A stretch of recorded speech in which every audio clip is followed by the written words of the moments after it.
I froze as she fell, the glass slipping from her hand and shattering across the floor. Guests rushed toward her. Grandma's face turned pale as she called out, "Maria!" People began shouting for help. Ethan pulled me back, his voice urgent. "Call an ambulance." My mother lay motionless, her lips bluish, her breathing shallow. In the chaos, I stood rooted, the glass still in my hand. The taste on my tongue turned to iron. I realized what must have happened. Whatever was in that wine wasn't meant for me. It was meant for Grandma. As the paramedics arrived, I felt my legs shaking uncontrollably. They carried my mother out on a stretcher, the room buzzing with confusion. Grandma was crying softly, whispering prayers, while I stared at the wine stain spreading across the white tablecloth like a secret that could no longer be contained. Ethan held my shoulders, asking what happened, but I couldn't speak.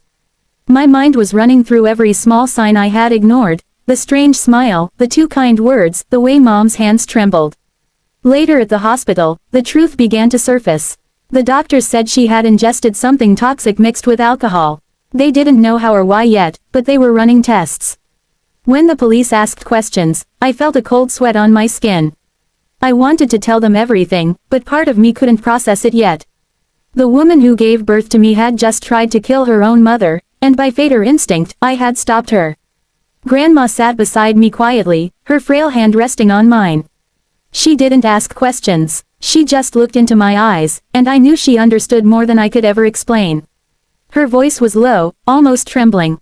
"Sometimes," she said, "the truth shows itself when we least expect it." That night, I went home and stared at the untouched glass still sitting on the table, a thin ring of red at the bottom. The house was empty now, silent except for the faint hum of the refrigerator. My reflection in the glass looked pale and unfamiliar. I thought of my mother, of how anger had poisoned her heart for so long. Maybe that poison finally turned on her. The moment my mother collapsed at my engagement party, time seemed to freeze. One second she was laughing, the next she was gasping for breath, her face twisting in pain before she hit the floor. The guests screamed, some rushing to help, others backing away in shock. I stood frozen, my mind refusing to accept what had just happened. My glass was still in my hand, the taste of the bitter wine lingering on my tongue. The very wine she had prepared with that strange, knowing smile.